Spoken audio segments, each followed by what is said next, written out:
Hal yang pertama harus kalian tahu itu, apa sih siklus penjualan dan penagihan tersebut? Nah, singkatnya, siklus penjualan itu adalah urutan kegiatan sejak diterimanya pesanan dari pembeli sampai pencatatan penjualan, atau seperti step by stepnya kegiatan usaha transaksi pada di suatu unit bisnis. Nah, kalau sistem pembayarannya itu secara kredit, maka timbullah piutang usaha. Dan tujuan utama dari audit siklus penjualan dan penagihan kas ini adalah untuk mengevaluasi apakah saldo yang muncul dari transaksi siklus ini itu wajar dan sesuai dengan aturan SAK atau tidak. Ada 5 kelompok transaksi dari siklus penjualan dan penagihan kas ini, yaitu penjualan tunai atau kredit. Kali ini yang kita bahas adalah penjualan kredit ya. Kedua, penerimaan kas. Ketiga, return penjualan dan pengurangan harga. Keempat, penghapusan piutang tak tertagih. Kelima, estimasi beban piutang tak tertagih.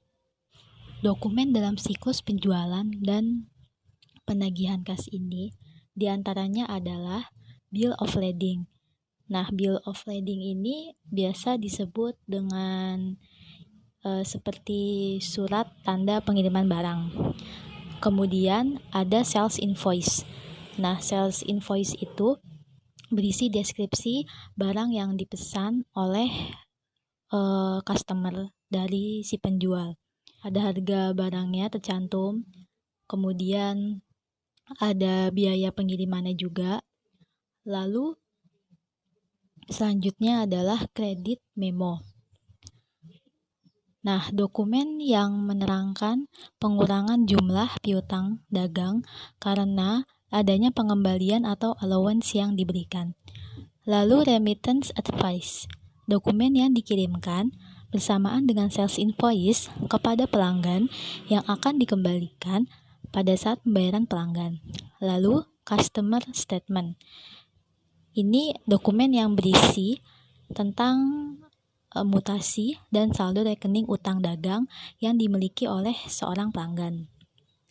Lalu, auditor ini harus merancang pengujian pengendalian untuk penjualan.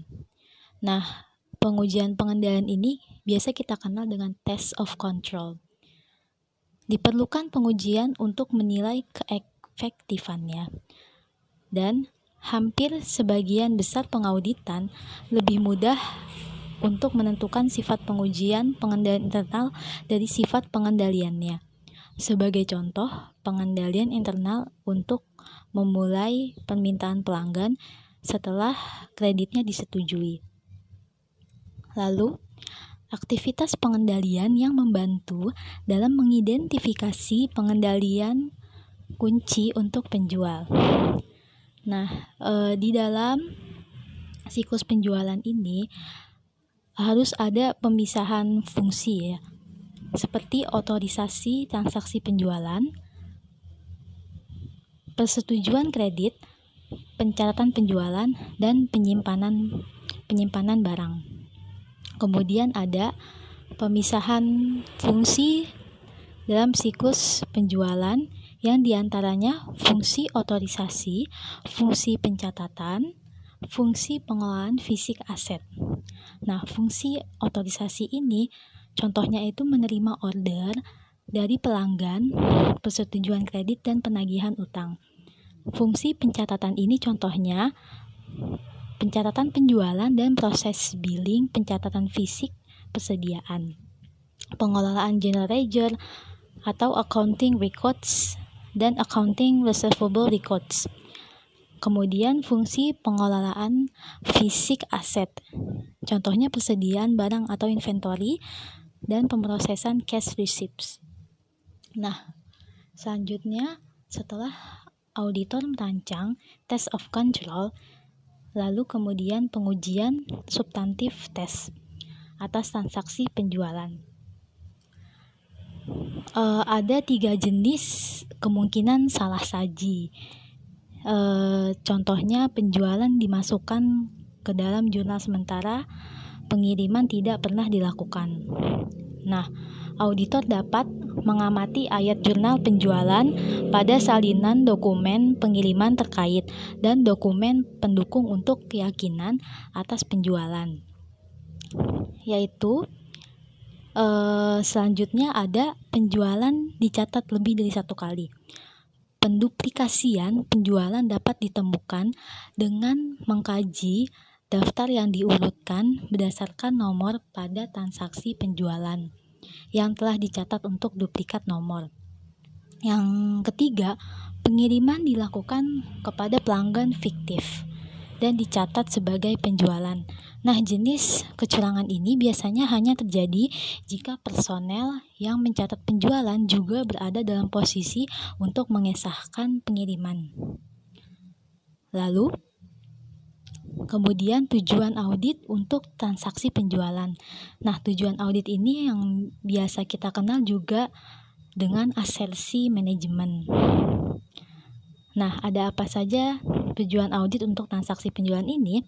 Ada existence, completeness, accuracy, classification, timing, dan posting summarization. Yang pertama, ada existence. Nah, existence atau keberadaan transaksi penjualan.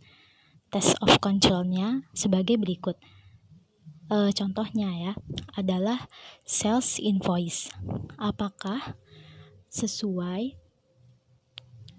sales invoice ini sesuai dengan bill of lading dan customer yang terkait. Lalu ada substantive test, yaitu auditor harus memperhatikan jenis misstatement yang sering terjadi, yang seperti saya jelaskan sebelumnya. Kemudian ada completeness, yaitu kelengkapan transaksi penjualan. Nah, pada asersi completeness ini, TOC-nya, test of control-nya adalah teliti dalam jumlah urutan shipping documents atau menelusuri dari shipping documents ke sales invoice dan entry dalam sales journal. Selanjutnya adalah ada accuracy atau akurasi transaksi penjualan. Test of control-nya examine atau memeriksa approved price list untuk meneliti akurasi dan apakah telah mendapat otorisasi atau persetujuan. Nah, substantif testnya ambil entries dalam sales journal, kemudian bandingkan dengan rincian ledger accounts receivable dengan sales invoice. Kemudian classification atau klasifikasi transaksi penjualan. Test of control-nya adalah examine document package untuk melihat apakah ada duplikasi verifikasi. Kemudian substantive test dengan cara perhatikan cara penjurnalan. Tidak diperkenankan mendebit account receivable untuk penjualan tunai dan mengkreditkan penjualan untuk penerimaan kas dari penagihan utang. Kemudian ada timing atau ketepatan waktu transaksi penjualan. Test of control-nya periksa kelengkapan dan urutan shipping documents. Nah, substantif testnya itu penjualan harus dicatat pada saat kepemilikan barang sudah beralih pada pihak pembeli. Lalu posting and summarization dari transaksi penjualan.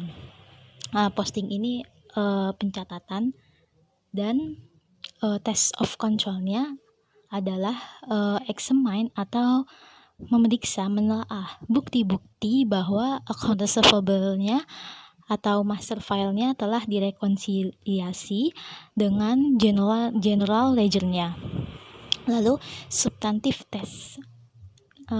Ini contohnya lakukan footing atau cross footing terhadap sales journal dan trace jumlah totalnya ke general ledger.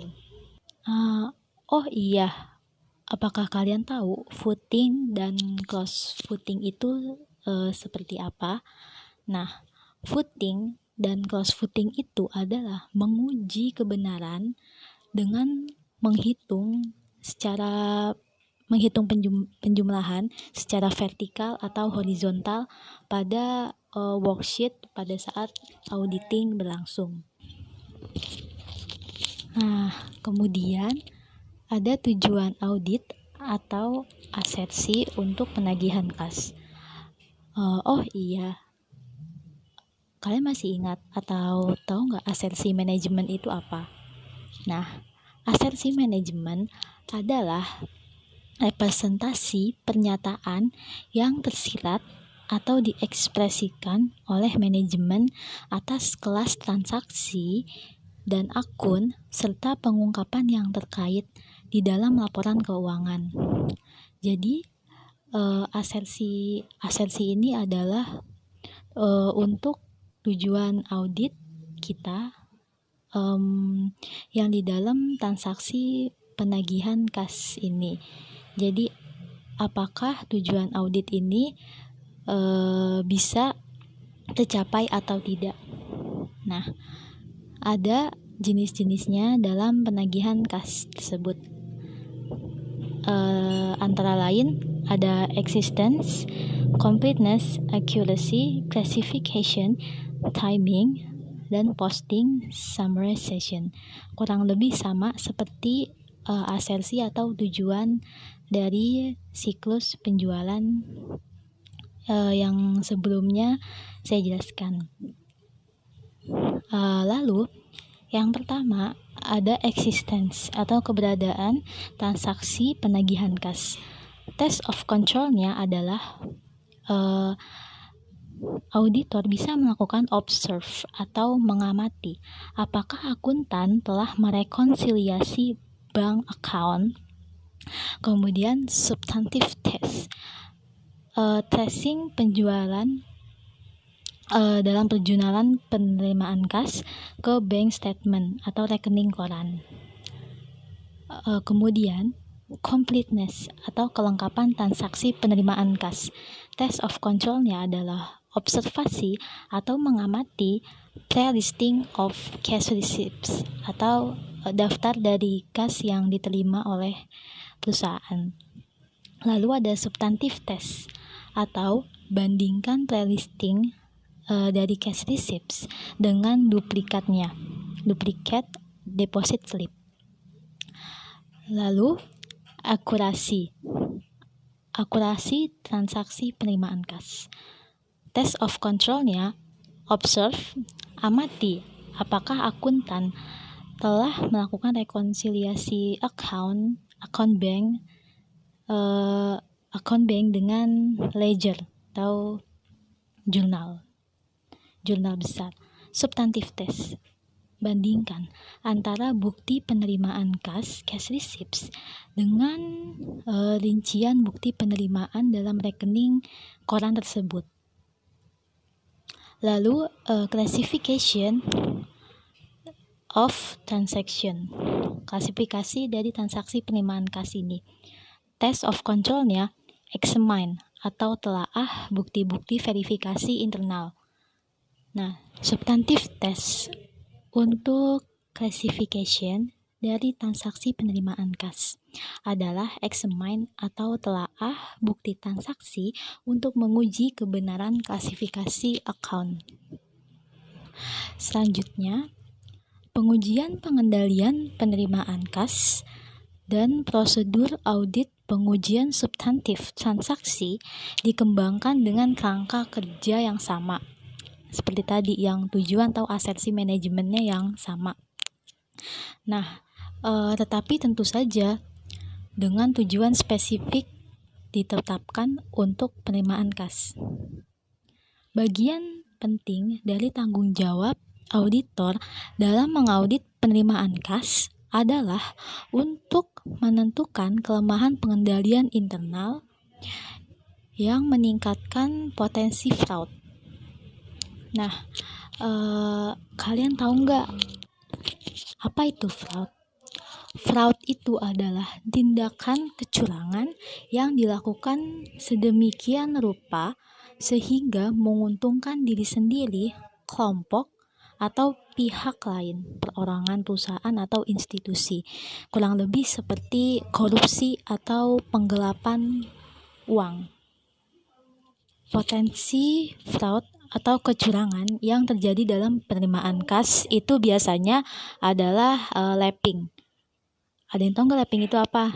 Nah, lapping itu adalah satu kecurangan yang timbul jika bagian pencatat piutang merangkap sebagai bagian penerima kas dari konsumen. Nah, lapping ini kejahatan yang dapat terjadi jika perusahaan menjual barang secara kredit.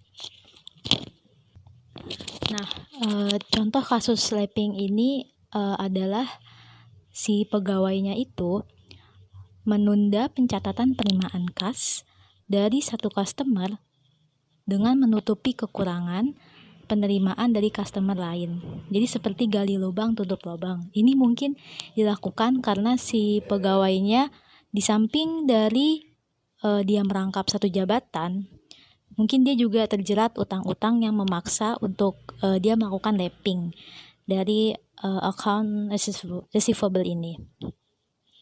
Dapat terdeteksi dengan membandingkan nama, jumlah, dan tanggal yang tercantum dalam remittance advice dengan cash receipts, journal, dan deposit slips.